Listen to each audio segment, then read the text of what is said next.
E agora, eu acho, assim, dentro do storytelling do nosso evento, que a gente sempre tenta trazer uma grade assim, que tem uma coerência, eu chamei o Daniel Orlean, que é um empreendedor, já com muita experiência, várias etapas aí de M&As, de saídas, de exits, e aí eu achei interessante, assim, diante desse cenário que foi apresentado pelo Walter, trazer a experiência de uma pessoa que já está no mercado, para contar um pouquinho, né, como é que é essa jornada de ser empreendedor no mundo financeiro aí com as fintechs. Então, Daniel, obrigada por aceitar nosso convite, e aí vamos ver o que ele vai trazer de bom aí, de novidade para a gente. E deixa eu marcar meu tempo, que você sempre fica em cima dele, né? Bom, em bom carioquês, né, o que a Regina quis dizer é trazer alguém que já tomou muita porrada e pode compartilhar algumas coisas com vocês. E o que foi interessante quando... Tem passador? Tem? Tá. Uma coisa interessante, quando a Regina me chamou, eu tive na de 2023 aqui, não foi? Eu falei da Volts, né, que era a iniciativa que eu, o Dantas, que está aqui, o Thiago também, meus sócios, a gente estava tocando dentro do Grupo Energisa, que foi uma jornada que nós cumprimos ali durante 5 anos até a empresa ser internalizada pelo grupo.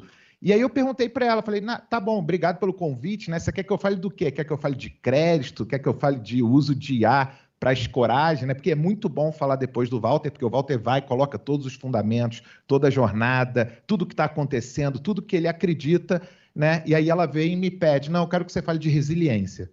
Eu falei, porra, para o público de fintech, né? Aquela galera que vai ficar me olhando assim, falando, o que esse cara está fazendo aqui? Mas eu achei legal, achei um desafio bacana. Falei, não, vamos embora, vamos falar, vamos assumir esse desafio e falar um pouquinho do que eu aprendi, não aprendi sozinho, aprendi com muita gente bacana ao longo desse tempo. Então, mentalidade do fundador. Só rapidamente aqui, quem aqui é fundador ou fundadora de algo? Você ficou tímida, assim, levantou só em meio, né?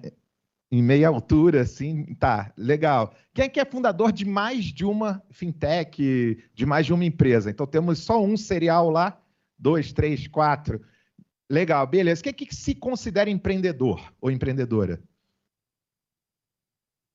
Eu acho que tinha que ter um pouquinho mais de gente, né, do que dos fundadores, mas legal. Bom, aqui embaixo está um pouquinho das porradas que foram boas, tá? Mas foram as porradas que eu tomei. É complicado quando você chama um carioca, né? O carioca já vai soltando, assim, volta todo arrumadinho, e eu venho aqui para abusar.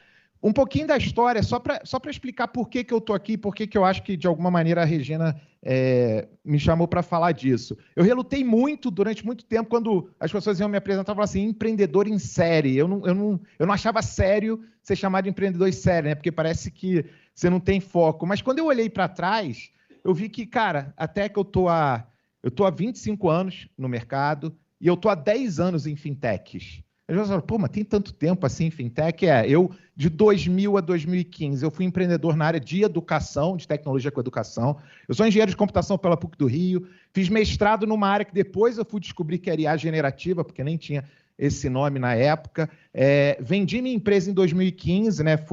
A minha empresa, chamada a Ferolab, ela foi investida pelo grupo Crescera, que tinha entre os investidores ali mais conhecidos o Paulo Guedes. A gente vendeu a empresa em 2015 para um grupo alemão chamado Bertelsmann, né, para quem conhece, e para a AFC, que é o braço financeiro do Banco Mundial. E ali o meu chão, né, eu fui desligado da minha própria empresa, a empresa que eu criei durante 15 anos, o alemão lá, o executivo alemão, que era Thomas, né? Era Thomas e Matthew, né? Mateus, né? Na verdade. Ele virou para mim e falou, cara, a gente acha que você não tem perfil de executivo de empresa alemã. E eu não sabia se aquilo era um elogio ou uma crítica, tá? Sendo bem sincero, nada contra se alguém aqui é de empresa alemã, mas ele virou para mim e falou, acho que você não tem perfil de executivo de empresa alemã. Bom, e ali eu falei, cara, mas essa empresa eu criei, ela chegou até ser líder de mercado na área, ela faturava na época, em 2015, 140 milhões de reais, dentre as 500 maiores empresas do Brasil, 252 eram nossas clientes. Eu falei, o que eu vou fazer agora? Eu estou 15 anos trabalhando com educação, o que eu vou fazer agora? Né? E aí eu fui para a praia, não aguentei 3 semanas, né? E o pessoal de um fundo de venture capital chamado Monax, que hoje é super conhecido, na época a gente conhecia menos, ligou e falou, pô, Daniel, você não quer vir aqui com o Francisco, com o Cristiano, que eram também meus outros 2 sócios, que não tinham perfil de executivos de empresa alemã, que estavam comigo na praia. Vocês não querem vir aqui para a gente se conhecer? E foi dali que, por conta de um non-compete, que eu não podia voltar para a área de educação, eu descobri esse maravilhoso mundo das fintechs, né? Porque a gente falava muito que o principal problema das organizações era o capital humano. E a gente descobriu que também era o capital financeiro. E dali eu comecei minha segunda jornada, que foi a BIS Capital. A BIS Capital, 2015, 16, 17, 18, eu saí do dia a dia da BIS Capital em 2019, eu vou contar um pouquinho disso, né? Fiz uma rápida passagem pelo mundo do esporte até voltar, convidado pelo Grupo Energisa, para fundar, junto com os meus sócios, a Volts, que em 2020. Então, foi uma jornada de empreendedor que descobriu o mundo das fintechs, se apaixonou pelo mundo das fintechs e que descobriu que dava para fazer muita coisa legal. Bom, e dali, durante esse tempo, eu acho que eu pude, na marra, na experiência, na ousadia, às vezes, entender algumas coisas que separam aqueles empreendedores que realmente constroem negócios duradouros e daqueles empreendedores que estão muito mais no palco, né? Eu tô bastante no palco, tá, gente? Não é nenhuma crítica. Eu acho que hoje eu acredito muito, né, no founder-led growth, no founder que está presente no LinkedIn, que está publicando, que está falando em evento. Mas eu acho que essa é uma das duas pernas, né, para você manter um negócio, fazer um negócio crescer. E eu acho que eu tive alguns outputs aí. Então, sobre essa questão da história pessoal, eu me lembro quando eu estava na faculdade fazendo engenharia, né, que eu tinha um sonho, obviamente, um sonho ali de transformar o mundo, né, usando a tecnologia. Sou filho de professores e eu sempre digo, eu não vou falar isso de novo, mas eu sempre falo, minha mãe é professora de criança, meu pai é professor de matemática e física do Rio de Janeiro, né? Hoje ele é aposentado compulsoriamente, porque chegou a 75 anos. Tudo que eu planejei deu errado, ainda bem, né? Porque deu muito certo depois. E eu achava que para você criar uma empresa grande, você tinha que saber planejar em longo prazo, você tinha que planejar onde você queria chegar em 20 anos, 25 anos, 30 anos, porque era aquilo que a gente ouvia lá no final no início dos anos 2000. E eu descobri ao longo desse tempo, né, que fundar uma empresa tem muito menos a ver com liberdade e glamour e muito mais a ver com sobrevivência diária, disciplina estratégica, aprendizado constante e, sim, visão de longo prazo, sabendo que essa visão vai mudar. Esses outputs que eu falei, né, das situações, eu tive 4 saídas diferentes nos meus negócios. A Ferolab, que foi essa minha empresa de educação, ela começou com bootstrapping. A gente ficou 10 anos sem R$1 de investimento, né? O melhor dinheiro que a gente tinha era o dinheiro dos clientes. Eu fiz o meu mestrado, o Cristiano fez o mestrado dele, a gente desenvolveu uma forma de organizar e recuperar conhecimento corporativo e vendemos para grandes empresas. A gente tinha clientes como a Petrobras, a Xerox, a Justiça Eleitoral Brasileira. Durante 10 anos eu não sentei com nenhum investidor. Até o dia que o grupo lá do Paulo Guedes chegou para a gente e falou, olha, a gente tem o objetivo de montar a maior empresa de educação do Brasil e a gente acha que vocês podem fazer parte disso. E eu não sabia nem como negociar, não sabia nem como era valuation. 5 anos depois, a gente estava vendendo a empresa. Então, eu não planejei vender a empresa. Aliás, eu achava que eu ia ficar naquela empresa a minha vida inteira. Entrei, como eu falei para vocês, na BIS Capital. E aí eu já entrei como empreendedor residente. A gente virou empreendedor residente da Monax, que eu também nem sabia que era ser empreendedor residente. Descobri que é quando um fundo acredita em você antes de acreditar no teu negócio. E eles falaram assim, olha, procurem uma tese, descubram algo que vocês acham que faz sentido, né? E naquela época a gente tinha um sonho de montar o quê? O Nubank estava surgindo, né, crescendo rápido, cartão bacana, com uma boa usabilidade. A gente falou, cara, a gente quer fazer isso só que para o mundo corporativo. A gente quer criar um cartão, porque uma das coisas que eu mais sofria na Fera era quando chegava o bolo de recibo da minha equipe e eu tinha que ficar lá aprovando, autorizando, fazendo planilha e tudo mais. A gente pensou na época, né, ingenuamente, se a gente fizesse um cartão e distribuísse para todo mundo, o gestor autorizava o que podia gastar, o que não podia gastar, né? E aí já saía... E a gente descobriu que para virar emissor de cartão era um longo caminho, longos meses pelo mercado. E a gente rapidamente mudou para quê? Para crédito digital. Então, quando o Walter falou lá no crédito digital, em 2015 para 2016, a gente era um dos loucos, né, que estava pensando no crédito digital. O que foi legal? A BIS Capital, ela rapidamente cresceu. Por quê? Porque a gente usou muita tecnologia, a gente usava IA para fazer a avaliação do crédito. A gente foi uma das primeiras empresas no Brasil a trazer o Data Robot para poder fazer cálculo de escoragem, né, de poder detectar fraude usando inteligência artificial, processar documentos muito rápidos. A gente fez uma visita aqui no BV em 2016, a gente viu todo o time que fazia avaliação de crédito, e a gente falava como é que a gente pode automatizar isso. A empresa, 2016, 17, 18, 19, nosso FDIC rendendo 40%, 25%, até que veio, né, em 2020 a pandemia, e aí quem eram nossos principais clientes? Pequenos negócios, restaurante, clínica médica, clínica odontológica. Vocês imaginam o que aconteceu com o nosso fundo em 2020, 2021. Eu, nessa época, 2020, então, eu fui para o grupo Energisa para a gente poder tirar a Volts do papel. E qual era a tese inicial da Volts? A tese inicial da Volts era: nós temos 2/3 dos nossos clientes pagando contas de energia em lotéricas em dinheiro.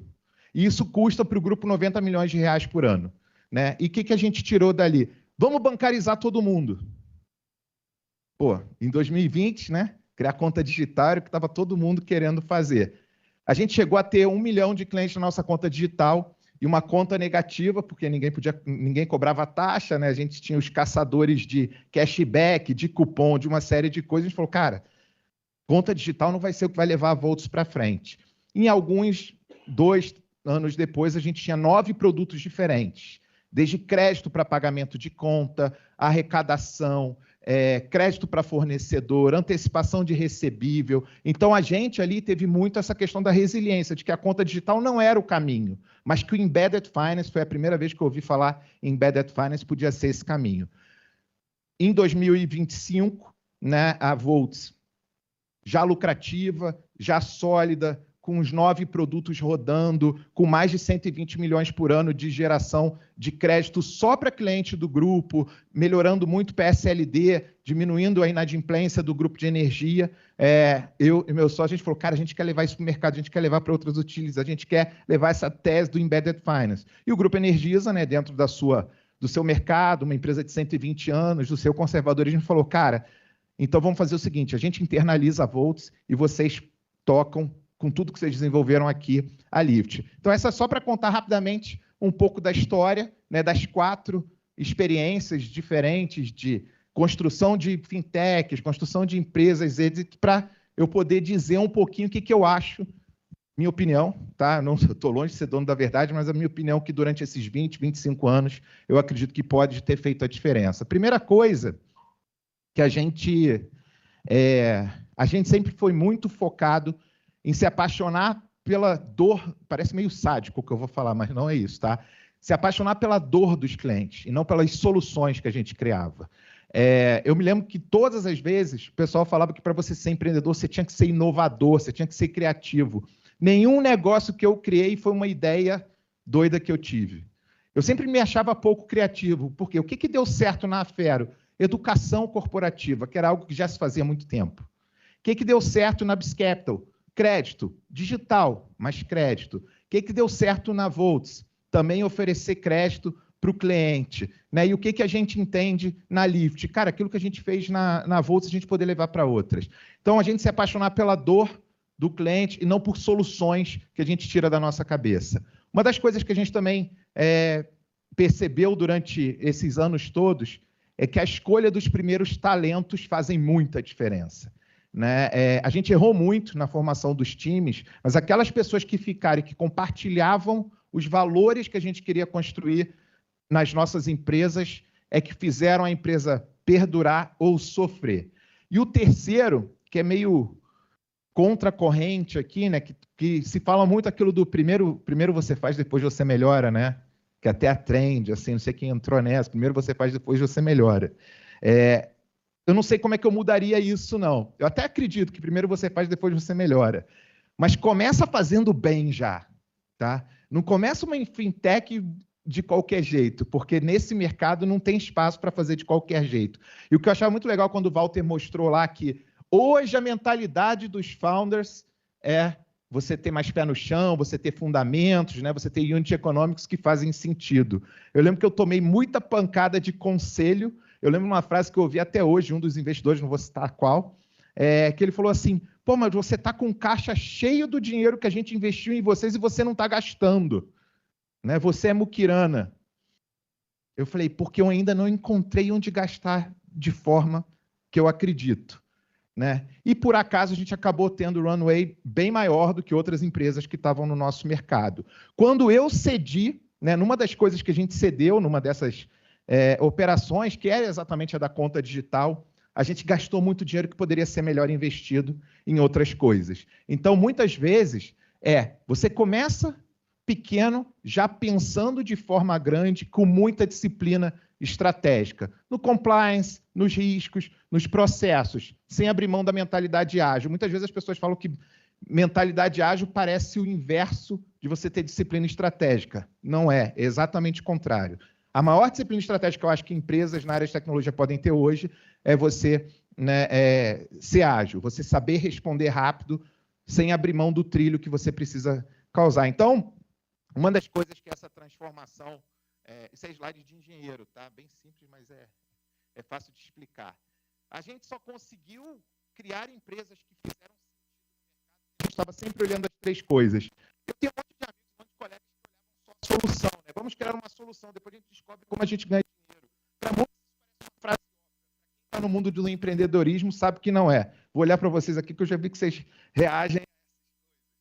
Muita gente cria uma solução e ainda não sabe como ela vai gerar resultado. Então,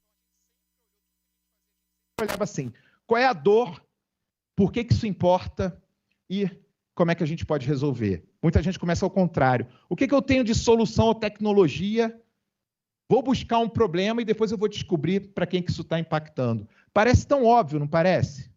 Quem acha que isso aqui parece óbvio? Tá, então a maioria não acha que parece óbvio. É isso? Tá, vocês estão com... Só parece óbvio.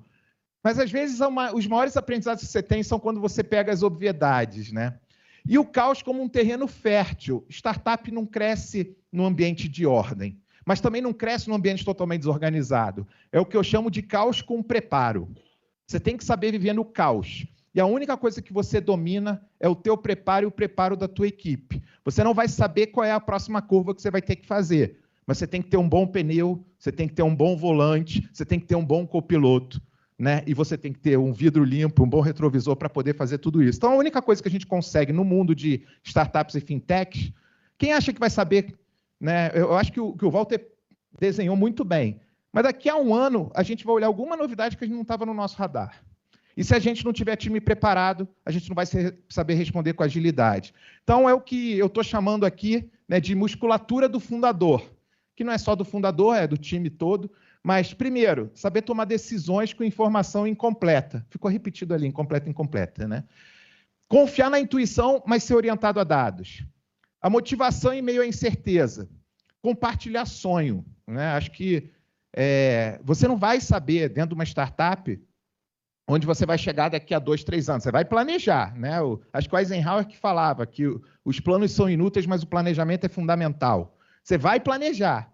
O plano vai ser a primeira coisa que você vai refazer, mas você vai planejar, porque o ato de planejar te ajuda a compartilhar sonho, te ajuda a alinhar propósito. Né? E a crise como oportunidade, vocês podem inserir o caso pessoal de vocês, que eu acho que tem muita coisa que vocês vão entender para a vida, né? Para a vida de vocês nesse sentido. Bom, a importância de estruturar desde o início, que muita gente me falava, não, cara, você...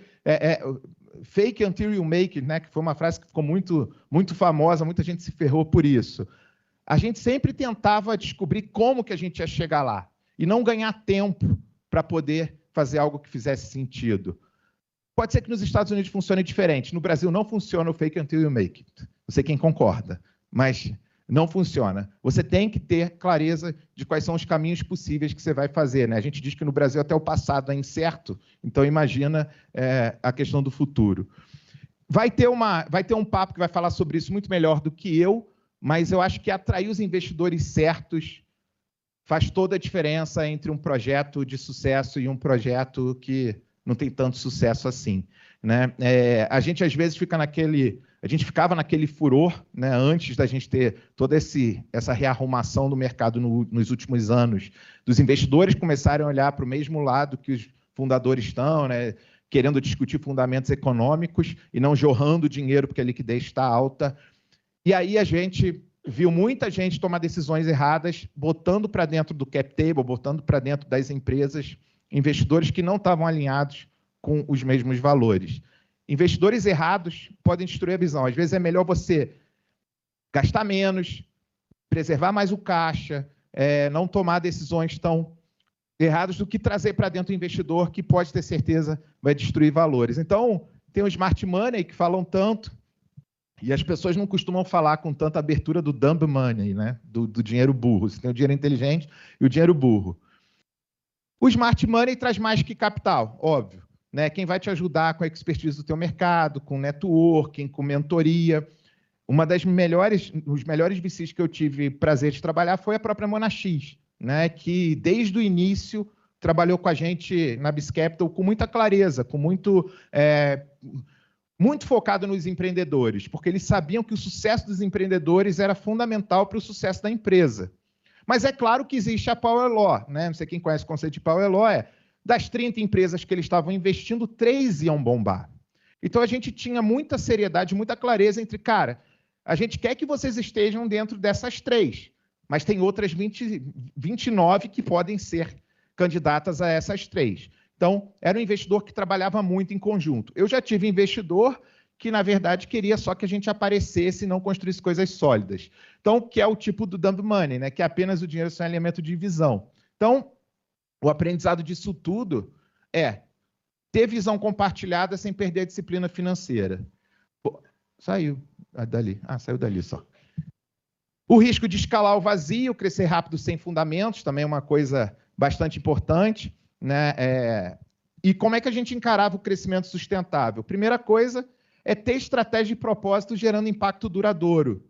Claro que a visão de longo prazo faz sentido, desde que você saiba todos os microcaminhos, todos os caminhos intermediários para você chegar lá. Senão a gente fica naquele discurso só de propósito, né? Vivendo aquela epidemia do propósito, que falam muito que as novas gerações, né, querem saber se estão trabalhando num... Agora, propósito de longo prazo, sem caminho de curto prazo, não existe. Então, liderança, equipes que promovam responsabilidade, propósito que alinhe, né, decisões e compromisso, e principalmente a metodologia ágil com OKRs, que eu sou o maníaco dos OKRs. Tá? Todas as empresas, desde 2001, né, que a gente conheceu a metodologia, a empresa tinha 3 pessoas, a gente fazia reunião de direção, reunião de estratégia, a gente fazia planejamento estratégico com 4, com 5, com 7, com 820 pessoas. Isso, para mim, foi fundamental para todas as empresas pelas quais eu passei. Startup é uma empresa grande que não faz reunião de estratégia, para mim, está fadada ao fracasso, porque estratégia é basicamente o caminho para se construir algo. Hoje, eu acho que eu já falei essa frase todas as vezes que eu estava numa nova jornada. Nunca foi tão fácil testar coisas, né? Eu falei isso em 2005, em 2009, em 2015, estou falando agora em 2025. Eu me lembro que eu testei fazendo uma página fake para ver se os meus clientes compravam meu produto. Agora eu não preciso fazer tão fake, eu posso criar o produto rápido, usando inteligência artificial, né, com vibe coding, com várias das tecnologias que estão dispostas aí. Eu acho que os novos empreendedores, as novas empreendedoras podem aproveitar essa jornada muito rápido atualmente. Né? Então, a grande discussão aqui é fundador visionário ou fundador que fica pelo caminho? É um ou outro ou é uma junção dos dois? Né? O contraste que a gente coloca. Claro que o visionário pensa grande, mas ele precisa executar bem. O visionário não é o infalível. Eu estou aqui mostrando um monte de vulnerabilidade na minha vida, né? Já fui muito criticado por abrir vulnerabilidade. Eu abro mesmo. E ele tem que ser humilde nos erros. Porque fundador, empreendedor que não aprende com os erros vai errar de novo e vai gastar muito dinheiro com isso. O contraste é o cara que está no empreendedorismo por glamour, preso ao ego. Nada contra quem aparece lista de revista A, B ou C, tá? Faz parte. Mas se está só para aparecer na capa da revista, toma cuidado. Não ouve e se perde na espuma. É raro, né? A gente vê pouco.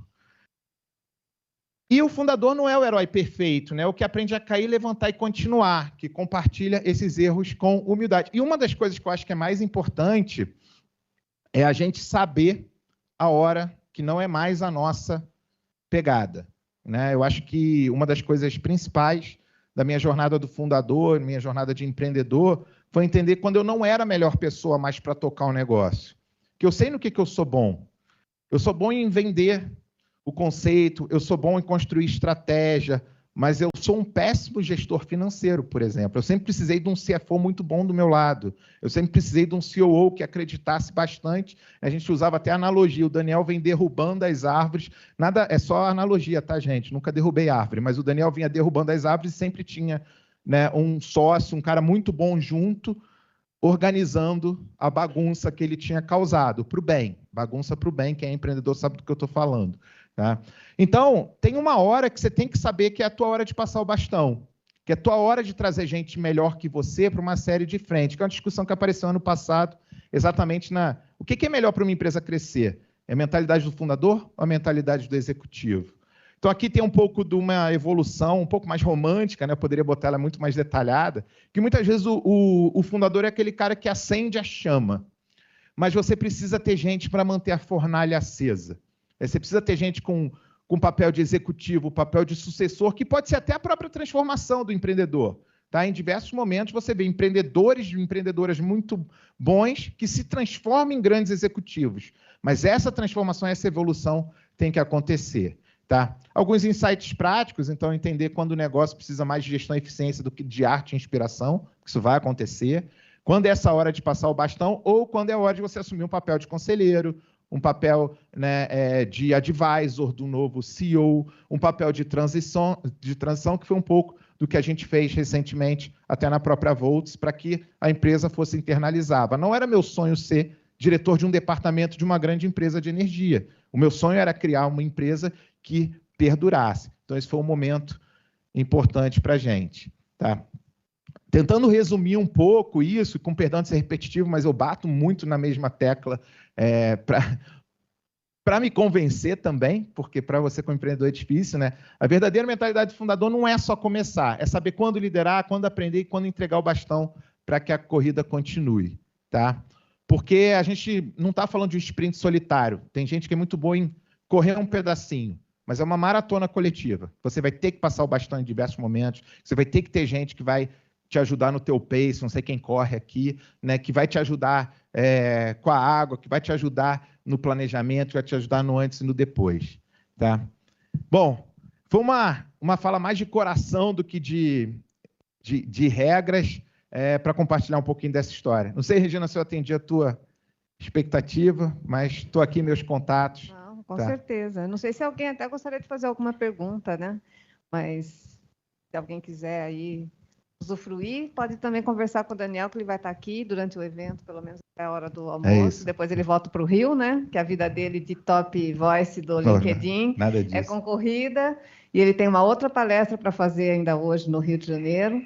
Mas, com certeza, eu acho que foi uma palestra ótima, acho que bem inspiradora, não só para os empreendedores, mas muitas coisas que a gente pode aplicar até na nossa vida executiva mesmo, né? É isso. Bom, quem quiser manter contato, estou aí, escrevo bastante sobre erros e acertos. Tá? Vai ser sempre um prazer compartilhar. Obrigado. Então, uma salva de palmas para o Daniel aqui.